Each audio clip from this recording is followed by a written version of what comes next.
नमस्कार।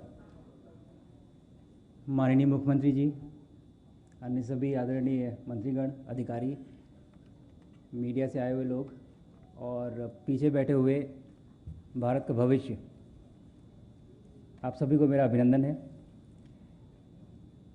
आज सुबह जब से मैं लखनऊ आया हूँ, सुबह 7:30-8 बजे के आसपास से, मुझे लगता है मैंने करीब 2000 से ज़्यादा सेल्फी ली हैं। वास्तव में जो कहते हैं कि मुस्कुराइए कि आप लखनऊ में हैं, उसका मतलब आज समझ में आया।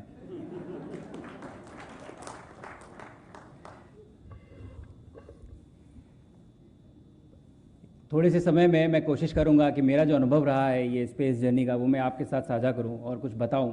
हालांकि बहुत कुछ नहीं बता पाऊंगा, लेकिन कुछ चीज़ें हैं ज़रूर जो मैं हाईलाइट करना चाहूँगा और आपके साथ शेयर करना चाहूँगा। लेकिन उससे पहले, जब से मैं वापस भारत आया हूँ, मैं पहले दिल्ली में हम लोग पहुँचे, वहाँ पे हमारा स्वागत हुआ और हम लोगों से मिले, और संयोग से नेशनल स्पेस डे भी उसी समय चल रहा था। तो मैंने जो एक्साइटमेंट और उत्साह देखा स्पेस को लेके इस बार, कमाल की बात है कि 2 साल पहले तक हमारे पास स्पेस डे जैसी कोई चीज़ नहीं थी। नेशनल स्पेस डे हम पिछले 2 साल से मना रहे हैं, लेकिन इस बार का space day, national space day में जो उत्साह और एक्साइटमेंट मैंने देखा, तो मुझे ये विश्वास हो गया, जो अभी माननीय उप मुख्यमंत्री जी ने बात कही कि आने वाले समय में लोग नासा की नहीं, इसरो की बात करेंगे, ये सपना नहीं है, ये बस एक हकीकत है जिसको होने में टाइम लगना है थोड़ा, बस। और उसके बाद जब फाइनली आज जब मैं लखनऊ आया, तो अपने घर पहुंचा, तो यहाँ तो वो उत्साह जो दिल्ली में देखा था उसका भी डबल उत्साह यहाँ देखने को मिला। और आप लोगों ने बिल्कुल खुले हाथों से मेरा स्वागत किया, बहुत बहुत धन्यवाद। बहुत अच्छा लगा वापस घर आके। 25 जून 2025 को मेरा मिशन कैनेडी स्पेस सेंटर से, जैसा कि अभी बताया गया, वहाँ से लॉन्च हुआ था। और हमारा मिशन 18 दिन इंटरनेशनल स्पेस स्टेशन पे हम लोगों को रहना था, और उसके बाद वापस पैसिफिक ओशन में सैन डिएगो के पास हमारी लैंडिंग होनी थी। और इन 18 दिनों में भारत के वैज्ञानिकों द्वारा तैयार किए गए कई प्रयोग थे, 7 प्रयोग थे। एक्चुअली मैं जो कुछ भी आपको बता रहा हूँ, माननीय मुख्यमंत्री जी ब्रजेश पाठक जी ऑलरेडी बता चुके हैं काफ़ी डिटेल में, तो ये रिपीट है, लेकिन फिर भी कुछ चीज़ें बताऊँगा। तो 7 एक्सपेरिमेंट हमारे खुद के वैज्ञानिकों द्वारा तैयार किए गए थे। टोटल हमारी टीम ने 60 एक्सपेरिमेंट किए, जिसमें से काफ़ी सारों में मैंने भी भाग लिया। लेकिन सबसे बड़ी प्राउड फीलिंग जो थी वो ये थी कि जब मैं ये एक्सपेरिमेंट्स कर रहा था स्पेस में अपने वैज्ञानिकों द्वारा, हमारी जो टीम थी वो यहाँ बैठ के मुझे वीडियो पे देख रही थी, जब मैं वो एक्सपेरिमेंट्स कर रहा था जो उन्होंने भारत की धरती पे तैयार किए थे स्पेस ले जाने के लिए। ये हिस्ट्री में पहली बार हुआ है कि भारत के वैज्ञानिकों को ये मौका मिला कि वो माइक्रोग्रेविटी रिसर्च कर सकें। और मुझे लगता है सबसे बड़ी उपलब्धि जो ये एक्सपेरिमेंट से, उनकी साइंटिफिक एकम्प्लिशमेंट नहीं है, जो हमने डेटा आया है वो नहीं है, बल्कि ये जो दरवाजे हैं ये माइक्रोग्रेविटी रिसर्च के, ये खुल गए। और जितने भी रिसर्चर्स जो यहाँ बैठे हुए थे, जब मैं वापस आया तो उन्होंने कहा कि सर बस अब तो हम जाते रहेंगे और हम करते रहेंगे, चाहे आप जाओ या ना जाओ, हमारे एक्सपेरिमेंट ज़रूर जाएंगे।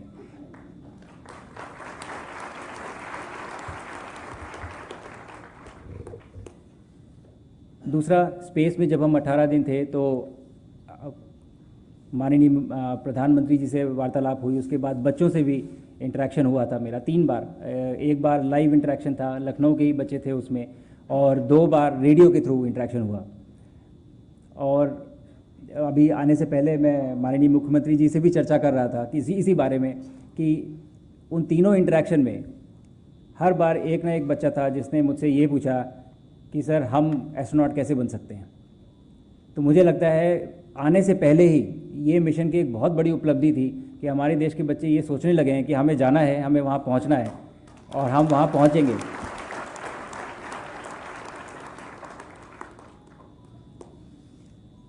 ह्यूमन स्पेस मिशन काफ़ी कॉम्प्लेक्स होते हैं। जब हम अंतरिक्ष में जाते हैं रॉकेट से, जब हम स्पेस स्टेशन में पहुँचते हैं, तो पहली बार आपका शरीर माइक्रोग्रेविटी का एक जो वातावरण है वो एक्सपीरियंस करता है। बहुत सारे चेंजेस आते हैं। आपके शरीर में जो पूरा ब्लड है वो पूरा आपके सर में आ जाता है, आपका सर बड़ा हो जाता है, और आपका हार्ट स्लो हो जाता है क्योंकि उसको ग्रेविटी के अगेंस्ट काम नहीं करना है ब्लड पंप करने के लिए। आपके पेट में जो कुछ भी है वो सब भी फ्लोट करने लगता है, तो सब ऊपर आपको फील होता है कि ये क्या चल रहा है अंदर, भूख नहीं लगती, बहुत सारे चैलेंजेस होते हैं। तो मुझे लगता है कि हम एक ऐसी जगह पे लाइफ को सस्टेन करने की कोशिश कर रहे हैं जहाँ पे लाइफ सस्टेन होनी नहीं चाहिए। वहाँ का एनवायरनमेंट ऐसा है कि वैक्यूम है, टेम्परेचर इतना हार्श है, हवा ही नहीं है, लेकिन उसके बाद भी ये ह्यूमन इंजीनियरिंग का मार्वल है कि हम ऐसे एक वातावरण में, एक एनवायरनमेंट में लाइफ को हम सस्टेन कर पा रहे हैं। और इसी डायरेक्शन में भारत इस समय अपनी एक जर्नी पे है, और जब हम ये करेंगे, जब हम पहला मिशन लॉन्च करेंगे, तो हम विश्व का वो चौथा राष्ट्र होंगे जिनके पास ये कैपेबिलिटी होगी।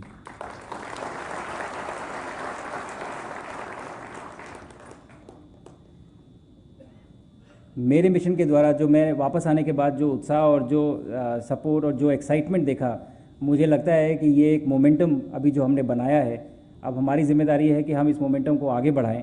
और क्योंकि आज हम यहाँ खड़े हैं लखनऊ में, उत्तर प्रदेश में, मुझे लगता है शुरुआत यहीं से क्यों ना की जाए। तो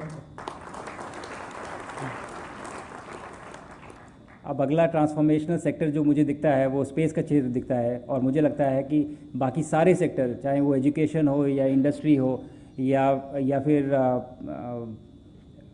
डिप्लोमेसी कहूँगा मैं, किसी भी तरीके से आप स्पेस के क्षेत्र को किसी भी विभाग में यूज़ कर सकते हैं, और एक ओवरऑल नेशन बिल्डिंग के टूल की तरह हम इसका इस्तेमाल कर सकते हैं। लेकिन पीछे बैठे बच्चों को मेरा एक मैसेज है, ख़त्म करने से पहले ज़रूर बोलूँगा कि हमारे तो प्लान है, हम गगनयान में एक ह्यूमन को भेजेंगे, फिर भारतीय अंतरिक्ष स्टेशन का निर्माण होगा, और उसके बाद 2040 में कोई ना कोई मून पे ज़रूर जाएगा, चांद पे ज़रूर जाएगा। उस समय तक आप लोग तैयार हो जाएंगे?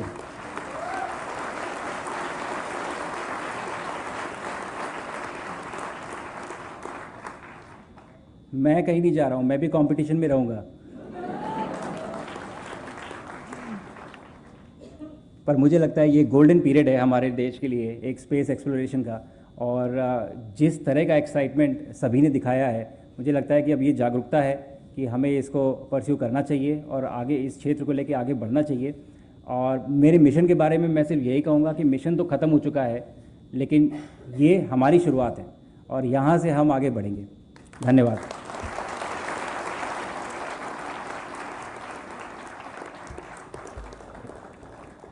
धन्यवाद ग्रुप कैप्टन शुभांशु शुक्ला जी। हमारे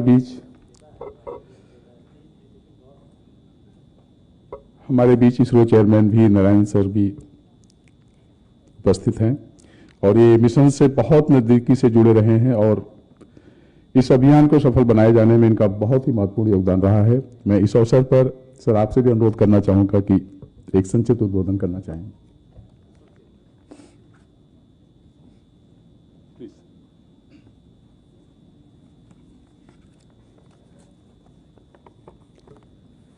Namaskar. Good evening to all.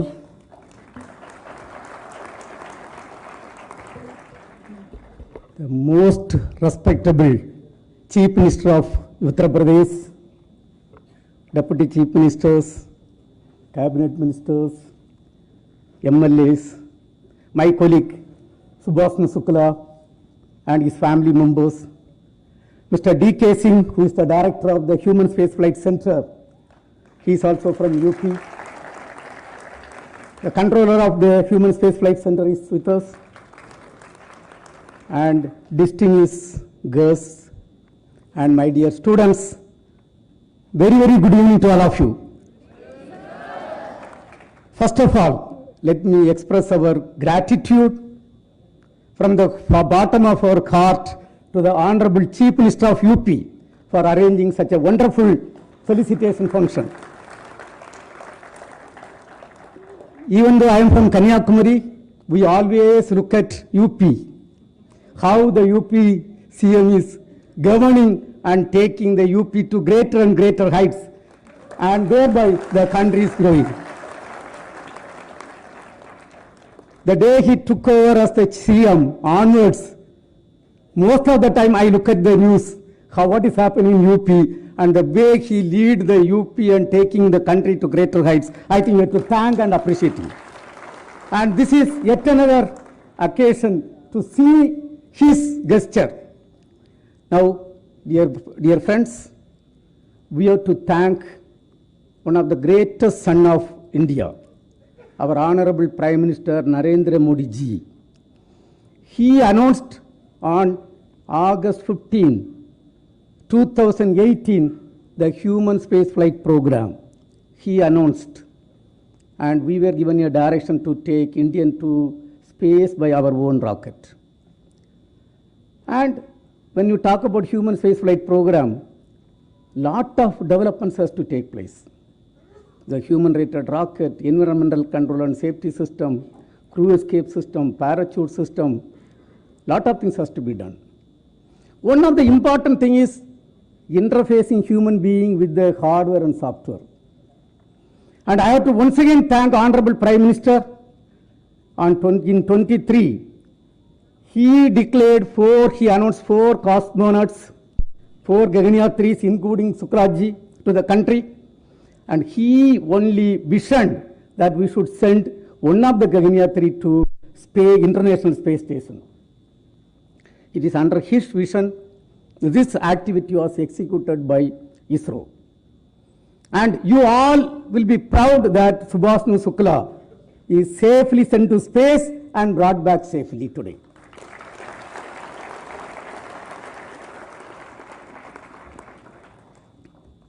We are all very proud. The entire country is very proud. And you know, there was a time when cricket match we won and the entire country used to get united. But today, under Modi ji's direction, Modi ji's leadership, when Chandrayaan 3 successfully soft landed near South Pole of Moon and India becoming only country which successfully soft landed near South Pole Moon, entire country got united. Today, Subhashnu Shukla has gone to space and he has come back safely, and the entire country is again united under the leadership of Honorable Prime Minister of India, Narendra Modi ji. Now, dear friends, ISRO has got a great role in this successful mission. Number one, based on the direction of Prime Minister, we have executed the job. ISRO team has executed the job. 2 of the colleagues are sitting in front of you who are responsible for executing the job. And very important point I want to communicate. The mission was done on 25th June. Originally, it was supposed to be done on 11th June. And 10th June, early morning, when I got up from the bed, early morning 2:45, I am seeing a news item. The rocket is having a small oxygen leakage. And the moment the oxygen leakage is there, I am working in the field as a cryogenic propulsion expert for 41 years. I know the rocket cannot fly. We demanded a meeting, had a discussion, convinced the US team. In fact, US team, even with that leak, the launch campaign was going on. On 10th evening, Subhashnu is asked to sleep, evening 4 o'clock, 4 to early morning 12 o'clock, he is supposed to sleep. And he was happily sleeping, I was under terrible tension. And it was evening 5:15, we gave a letter and called off the launch. And they were disturbed. We have 6,000 people from throughout the world have landed for the launch. Based on the Indian government letter, the launch is called off. When they went and inspected the rocket next day early morning, there was a crack in the main line. And the entire thing, based on our insistence, it was corrected, and 25th successfully the rocket lifted off. Without that correction, it would have been a catastrophic failure. And thereby, I salute India, I salute Indian education system, I salute ISRO for the knowledge what we are having, even to hold a leaking rocket to ensure the safety of our own citizen and ensure a safe flight. Now, yes, he has gone and come back, he has done outstanding job. And on this occasion, it is my responsibility as the chairman ISRO to congratulate all 4 Gaganyatris. Anyway, only one person has to fly, and he got the great opportunity to fly. So let me congratulate Subhashnu Shukla for that great accomplishment what is done. Along with that, Let me also congratulate my three of my remaining colleagues who were responsible, who underwent training for that program. Today, I don't know how many of you are aware, we have ensured our colleague and your son of soil, Mr. Subhasnu, who has traveled 320 orbits, 8.4 million miles he has safely traveled, and we were responsible for the safety travel. And he has done 7 experiments, and the experiments, there were so many scientists who prepared on this occasion. Let me also congratulate them for that preparation, and the experiments were done successfully. Yesterday morning we have done an important experiment. Honorable Chief Minister may be knowing, first time the crew module, which is supposed to fly later, we have successfully taken to 3 kilometers inside the sea, 40 kilometers, and it was dropped using 9 parachutes, safely landed perfectly. We have accomplished that success yesterday morning, and all the activities are going well. Actually, ISRO accomplishments are huge. One of the accomplishments I want to tell. 1963, November 21st, USA gave a tiny rocket for us to launch. It was donated by USA. 50 years back, August 1st, 1975, 2,400 television sets were kept in 2,400 villages in 6 states. And we got a signal, satellite signal from USA, and we demonstrated mass communication. India was 60 years behind advanced countries. Last month 30th, NASA ISRO synthetic aperture radar satellite. NASA has prepared a payload, 10,300 crore they have spent, and we have developed a payload. Entire satellite was built by India and ISRO, and it was launched successfully from Indian soil. It was launched successfully from Indian soil using Indian rocket, and today we are rubbing shoulder to shoulder with developed countries. That is the progress what has happened. In another 3 months, a 6,500 kg US communication satellite purely on commercial basis is going to be launched by Indian rocket from India. That is the type of growth what we have done. After Honorable Prime Minister Modi ji took over as the Prime Minister of this country, we have conceived, built and launched a satellite, 1,000 kg communication satellite, and donated to South Asian country under his leadership. Till today, 433 satellites of 34 foreign countries and 132 satellites of India is launched. Out of that, 93% satellites were launched during last 10 years. And that is the significant growth of India. And with the direction and guideline of Honorable Prime Minister, we are going to build a space station by 2035. India will have its own space station by 2035. And we are all working towards that. We are going to have a Chandrayaan 4 mission. We are going to land on moon, take sample and bring back and do experiment. And right now 55 satellites or 58 satellites are in the orbit. Sindoor operation, you all may be knowing the success under Prime Minister's direction and guideline. And I want to tell silently, all our satellites worked fantastically well. And we have ensured safety, security of every citizen of Bharat. We also contribute a little bit in that Sindoor operation. And Prime Minister has given the direction. In another 3 years, the number of satellites in the orbit will be at least 3 times of the present numbers of 58 numbers. And we are building a rocket for taking man to moon. By 2040, he has given a direction to take a man to moon and land an Indian safely on space and bring him back safely. The rocket capability I want to tell. The first rocket what we built was 35 kg can place in orbit. This rocket will place 80,000 kg in orbit, having 40-story building height. You can imagine. That is the type of direction we have got from Prime Minister, and we are working towards that. Now, dear friends, I think this is not the occasion for me to talk a lot of things about space.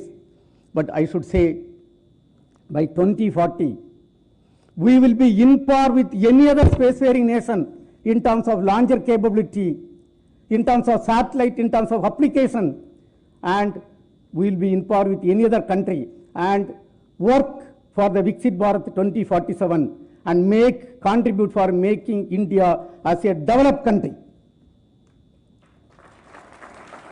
And I know the growth of UP is outstanding. Let us give a very big hand to the entire ministers, MLAs and Chief Minister for that outstanding growth. And on this occasion, let me congratulate my colleague Subhashnu Shukla, his family members, and also at least 500 plus scientists have full-time worked for executing this program as a successful program, including the Center Director, Mr. D.K. Singh, who is in front of me. Let me only conclude by saying, we are all with you. I had a meeting with Honorable CM. Whatever you want through the space, we are ready to support. Whatever is required for the state, we are ready to support. And lot of things are happening in the UP with respect to space sector. And let me conclude by thanking Honorable CM and the entire cabinet who is here for your gesture of honoring us on this occasion. Thank you. Jai Hind.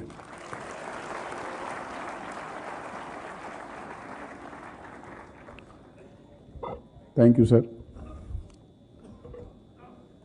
अब कार्यक्रम को अंतिम पड़ाव की तरफ ले चलते हुए मैं माननीय मुख्यमंत्री जी, जिनके सशक्त नेतृत्व, दूरदर्शी नीतियों एवं अटूट संकल्प ने प्रदेश को नई ऊंचाइयों तक पहुंचाया है, जो राष्ट्रहित एवं जन कल्याण के प्रति निरंतर समर्पित हैं, से विनम्र अनुरोध है कि भारतवर्ष एवं उत्तर प्रदेश की इस महान उपलब्धि के संबंध में अपने प्रेरणादायी आशीर्वचन से हम सभी को लाभान्वित आलोकित करें।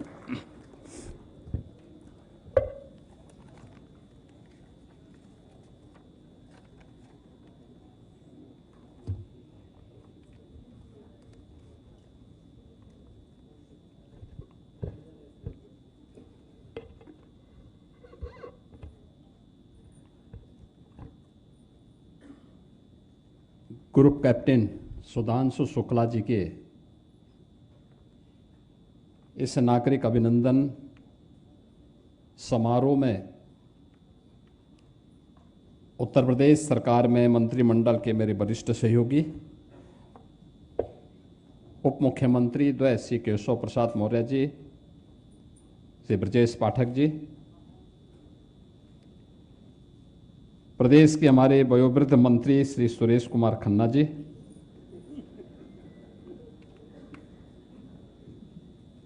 प्रदेश अध्यक्ष भारतीय जनता पार्टी श्री भूपेंद्र चौधरी जी और मंत्रिमंडल के मेरे सहयोगी विज्ञान और प्रौद्योगिकी के मंत्री श्री अनिल कुमार जी, श्री अजीत पाल जी, गिरीश चंद यादव जी, महापौर श्रीमती सुषमा खड़गवाल जी, मंत्रिमंडल के मेरे अन्य सहयोगीगण, सभी माननीय जनप्रतिनिधिगण, आज जब हम सब यहाँ पर उत्तर प्रदेश के पहले अंतरिक्ष यात्री के रूप में भारत माता के इस सपूत को,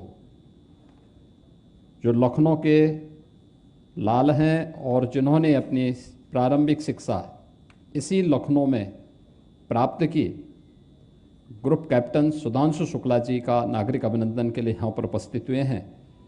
इस समारोह में इसरो के चेयरमैन बी नारायण जी भी यहाँ पर उपस्थित हुए हैं। उनका, श्री शुभांशु शुक्ला जी का, उनके पूजनीय माता पिता का और परिवार के सभी सदस्यों का मैं उत्तर प्रदेश सरकार की ओर से और उत्तर प्रदेश के जनता जनार्दन की ओर से हृदय से स्वागत करता हूं, अभिनंदन करता हूं।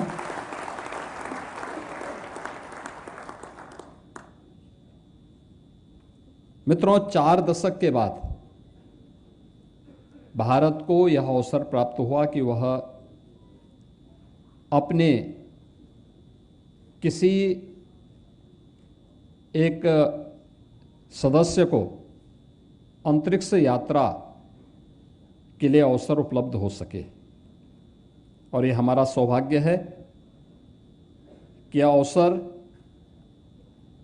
उत्तर प्रदेश के लखनऊ में जन्मे और यहीं पर जिन्होंने अपनी प्रारंभिक शिक्षा प्राप्त की, ग्रुप कैप्टन श्री सुधांशु शुक्ला जी को यह अवसर प्राप्त हुआ और उनकी सफलतम यात्रा के उपरांत उनका आज लखनऊ में पहली बार आगमन हुआ है। तो उत्तर प्रदेश की धरती पर, उत्तर प्रदेश की राजधानी लखनऊ में उनका आगमन हम सबको अत्यंत आह्लादित करता है। उनकी यात्रा तो हम सब के लिए कौतूहल का विषय थी ही। हर भारतवासी बड़े विश्वास के साथ उनकी यात्रा को देख रहा था, आशा भरी निगाहों से देख रहा था, एक विश्वास के साथ देख रहा था। और यात्रा से सकुशल वापसी के उपरांत आज उनका अपने घर में वापसी हुआ है। तो स्वाभाविक रूप से मैं प्रातःकाल 4 बजे से ही देख रहा था। लखनऊ में मूसलाधार बारिश थी, लेकिन उस सब के बावजूद लखनऊ वासियों ने, सीएमएस परिवार ने और हर उत्तर प्रदेश वासी के मन में एक नई उत्सुकता थी। और आज उनके अनुभवों को इस मंच के माध्यम से यहाँ पर साझा करने का अवसर भी प्राप्त हुआ है। मैं इस अवसर पर उनका और उनके पूजनीय माता पिता का हृदय से स्वागत और अभिनंदन करता हूं। मित्रों, यह कार्यक्रम इसलिए महत्वपूर्ण है। श्री सुधांशु शुक्ला के जो पूजनीय पिता हैं, उत्तर प्रदेश सरकार के सचिवालय प्रशासन के ही अधिकारी पद से अवकाश प्राप्त किए हैं। तो सचिवालय प्रशासन और उत्तर प्रदेश सरकार के सभी प्रशासनिक अधिकारियों के लिए एक नया अनुभव भी है कि लखनऊ में उनको अवसर मिला तो लखनऊ में रह करके उन्होंने अपने पुत्र की पढ़ाई पे भी ध्यान दिया और माता पिता के संस्कार से पुत्र आगे बढ़ा, सफलता की नई ऊंचाइयों को प्राप्त किया। तो प्राप्त होने के साथ ही आज वो उपलब्धि का लाभ न केवल उत्तर प्रदेश को प्राप्त हो रहा है, बल्कि पूरा देश उससे लाभान्वित होने जा रहा है। इस दृष्टि से उनकी यात्रा अत्यंत महत्वपूर्ण और आनंददायक रही है। यात्रा के दौरान मेरी इसरो के चेयरमैन बी नारायण से भी बातचीत हो रही थी और उनसे इस बारे में चर्चा हो रही थी हमारी। जब 25 जून 2025 को ग्रुप कैप्टन सुधांशु शुक्ला ने अपनी अंतरिक्ष यात्रा अपने सहयात्रियों के साथ प्रारंभ की, उसके उपरांत इंटरनेशनल स्पेस स्टेशन पर आगे क्या कुछ होने जा रहा है, आगे की क्या स्थितियां हैं, क्योंकि 25 जून 2025 की तिथि अचानक नहीं आई। उससे पहले कार्यक्रम 2-3 बार पोस्टपोन्ड हुए और उसमें भी एक उत्सुकता थी, आखिर क्या कारण है, क्यों इस प्रकार की स्थितियां हो रही हैं। और इसरो के द्वारा इन सभी बातों को नासा के द्वारा इसरो के साथ साझा करने के उपरांत यात्रा की सुरक्षित उड़ान से लेकर के और आगे के एक्सपेरिमेंट को आगे बढ़ाने और फिर सुरक्षित लैंडिंग को लेकर के किसी भी प्रकार की कोई आशंका न रहे, यह नासा, इसरो, प्रधानमंत्री जी और भारत की चिंता भी थी और भारत की आवश्यकता भी थी। और उसको लेकर के जो चीजें थी, इन्हीं सब मुद्दों को लेकर के जब चर्चाएं आगे बढ़ रही थी तो हमें लगा कि वास्तव में एक नया मार्ग खुला है। जो बताया गया कि 18 दिन की इस यात्रा के दौरान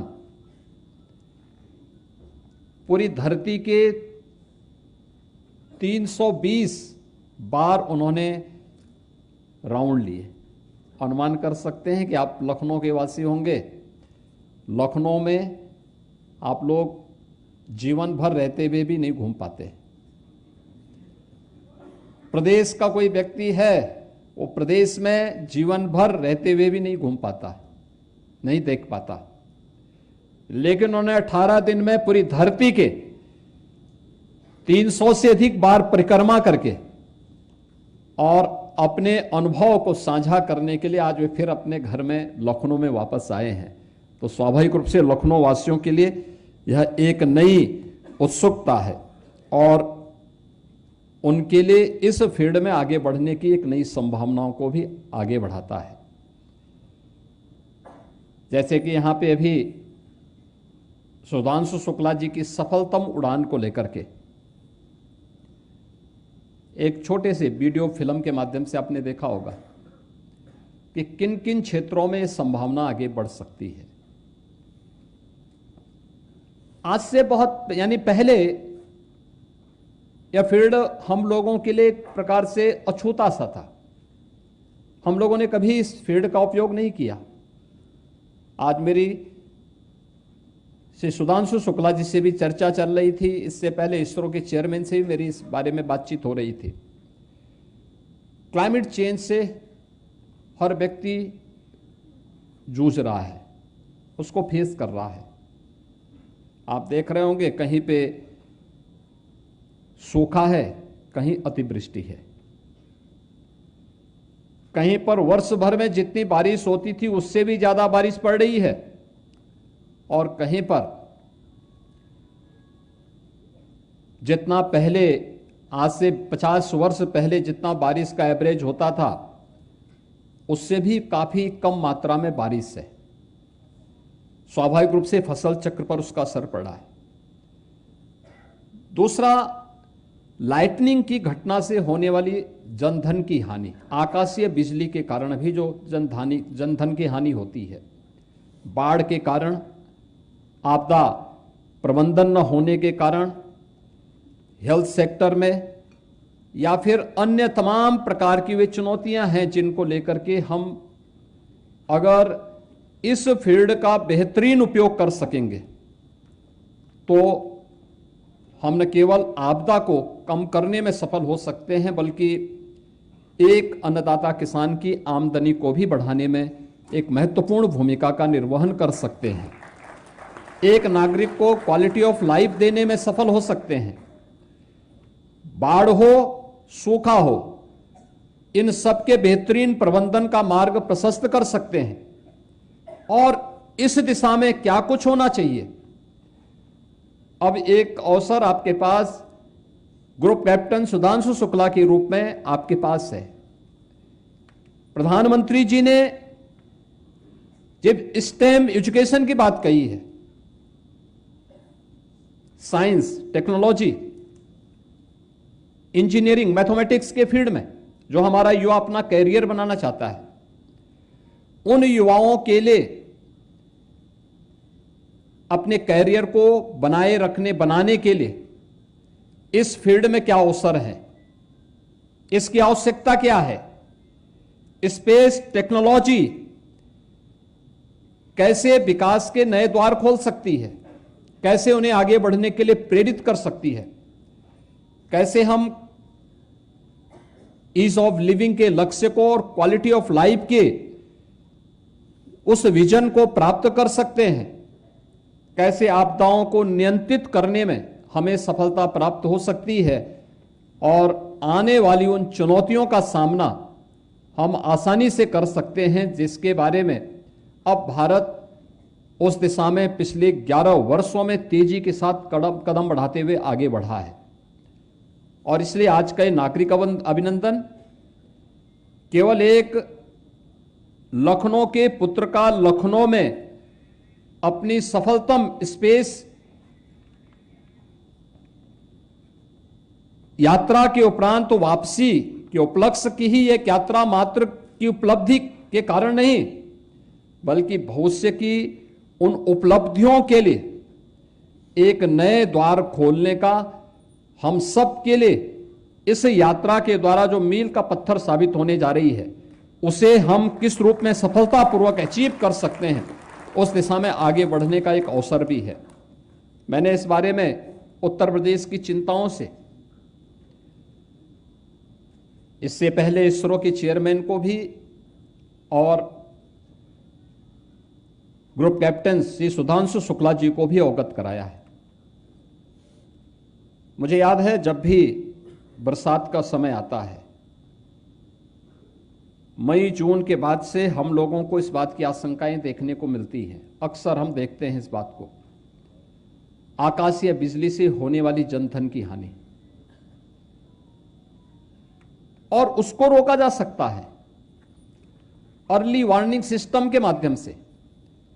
हमने प्रयास किए, भारत सरकार इस मामले में सहयोग करती है, लेकिन अगर स्टेट के पास स्वयं की तकनीक हो, स्वयं का सैटेलाइट के माध्यम से, रिमोट सेंसिंग स्टेशन के माध्यम से हम उन सब की जानकारी समय पे स्थानीय नागरिकों को उपलब्ध करा सकें, पब्लिक एड्रेस सिस्टम के माध्यम से लोगों को स्थानीय स्तर पर उसके बारे में अवगत करा सके, तो संभव है इस जनधन की हानि को रोका जा सकता है। इसको हम केवल ये मान करके कि आपदाएं हैं, आपदाएं नियंत्रित नहीं हो सकती हैं, ये कह करके हम अपनी जिम्मेदारियों से भाग नहीं सकते। इन चुनौतियों का सामना किया जा सकता है। टेक्नोलॉजी वहां तक जा चुकी है, दुनिया सफलतापूर्वक उस पर नियंत्रण कर रहा है, तो हम उसमें पीछे क्यों रहें? हम उसमें पीछे नहीं रह सकते, हाथ में हाथ धरे बैठे नहीं रह सकते हैं। उन स्थितियों में हम समय रहते हुए इन कार्यक्रमों को आगे बढ़ा सकते हैं। दूसरा, यहां के युवाओं के लिए एक नए क्षेत्र में आगे बढ़ने का भी अवसर प्राप्त हुआ है। ढेर सारी संभावनाएं इस फील्ड में आगे बढ़ सकती हैं, और उस दृष्टि से आज का नागरिक अभिनंदन का एक कार्यक्रम उत्तर प्रदेश वासियों के लिए, यहां के युवाओं के लिए एक नई प्रेरणा का केंद्र बिंदु है। इस अवसर पर जब लखनऊ सकुशल वापसी के उपरांत ग्रुप कैप्टन सुधांशु शुक्ला जी का आगमन हुआ है, लखनऊ वासियों ने जो उत्सुकता दिखाई है, विपरीत मौसम के बावजूद उनके स्वागत के लिए जिस प्रकार से जनता ने खुले दिल से लखनऊ के अनुसार उनका स्वागत किया है, मैं इसके लिए लखनऊ वासियों को भी हृदय से धन्यवाद ज्ञापित करता हूं, और साथ खुश विशेष रूप से सीएमएस परिवार को इस बात के लिए धन्यवाद देता हूं कि उन्होंने इसको लीड किया, और लीड इसलिए भी किया क्योंकि सुधांशु शुक्ला ने अपनी प्रारंभिक शिक्षा उसी विद्यालय परिवार से अर्जित की, तो स्वाभाविक रूप से वे पिछले कई दिनों से इसको लीड कर रहे थे। लखनऊ के वासियों को उनके द्वारा जोड़ना, इन कार्यक्रमों को सफलतापूर्वक आगे बढ़ाने के लिए अपनी तैयारी को आगे बढ़ाना, और आज प्रातः काल से ही लखनऊ वासियों के साथ यह परिवार भी वहां पर उस कार्यक्रम के साथ जुड़ा रहा। आज के इस अवसर पर मैं उत्तर प्रदेश के विज्ञान और प्रौद्योगिकी विभाग से भी इस बारे में कहूंगा कि साइंस एंड टेक्नोलॉजी विभाग प्रदेश के अंदर, प्रदेश के जो कार्यक्रम चल रहे हैं, इन सभी कार्यक्रमों के साथ ग्रुप कैप्टन सुधांशु शुक्ला के अनुभवों का लाभ लें। एक और हम लोग चाहेंगे कि चूंकि वह उत्तर प्रदेश के पहले ऐसे स्पेस मिशन के साथ जुड़ने वाले पहले यात्री बने हैं, तो हम लोग एक scholarship C group captain Sudhanshu Shukla के लिए ही जारी करेंगे, जो उन छात्रों के लिए हम जारी करेंगे जो छात्र स्पेस टेक्नोलॉजी में अपना उच्च अध्ययन अर्जित करना चाहते हैं। ये मुझे प्रसन्नता इस बात की है कि आज से 3 वर्ष 4 वर्ष पहले उत्तर प्रदेश के अंदर स्पेस टेक्नोलॉजी पर किसी भी विश्वविद्यालय में और किसी भी हमारे संस्थान में कोई भी पाठ्यक्रम नहीं था, उसका कोई सिलेबस नहीं था, कोई डिग्री, कोई डिप्लोमा, कोई सर्टिफिकेट कोर्सेज नहीं थे। और आज मुझे बताते हुए प्रसन्नता है कि कल गोरखपुर में मदन मोहन मालवीय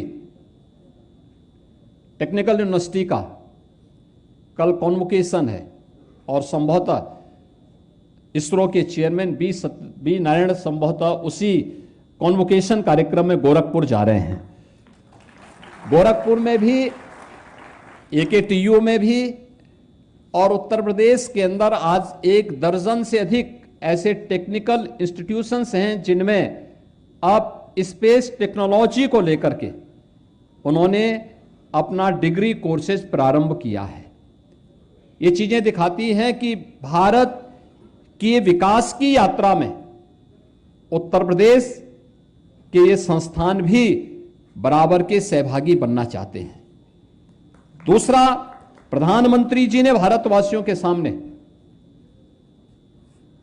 2047 का जो लक्ष्य दिया है, एक विकसित भारत की परिकल्पना को साकार करना है।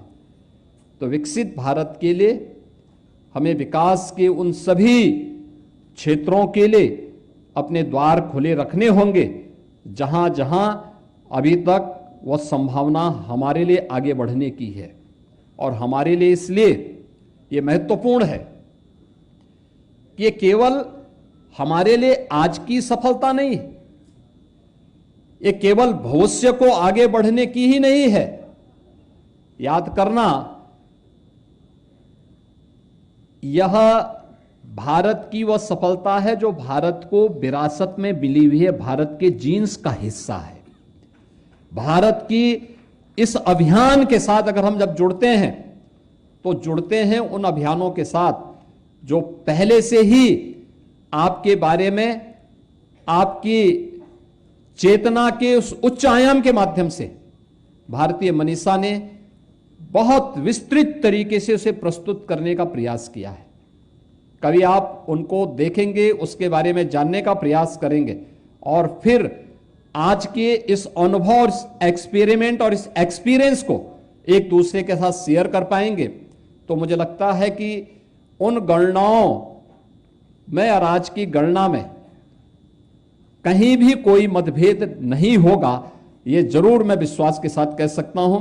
आज के इस अवसर पर जब विरासत और विकास की इस यात्रा को एक अनंत ऊंचाइयों तक आगे बढ़ने का एक अवसर प्राप्त हो रहा है, 2027 का गगनयान के साथ 2040 के लक्ष्यों को और 2047 के लक्ष्यों को प्राप्त करने की दिशा में हम सब की भी सहभागिता उसके साथ जुड़नी चाहिए। इस विश्वास के साथ मैं आज के इस अवसर पर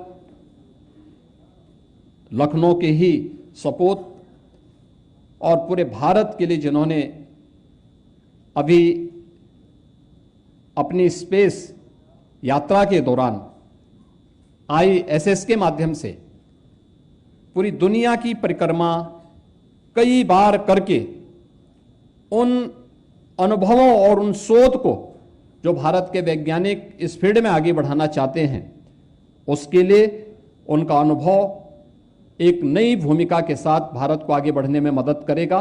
आज उनका लखनऊ आगमन हुआ है। ऐसे ग्रुप कैप्टन सुधांशु शुक्ला जी का, उनके परिवार के, उनकी धर्मपत्नी का, उनके पूजनीय माता पिता का और परिवार के अन्य सभी सदस्यों का मैं हृदय से अभिनंदन करता हूं और विश्वास करता हूं कि उनकी इस यात्रा के माध्यम से स्पेस सेक्टर में भारत के लिए, उत्तर प्रदेश के लिए एक नए द्वार खुलेंगे।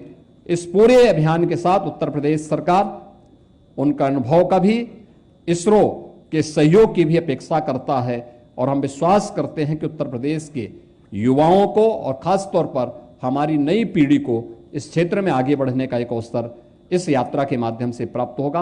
आप सबके प्रति मैं आज के इस अवसर पर इस आयोजन का हिस्सा बनने के लिए अपने ओर से धन्यवाद देता हूं।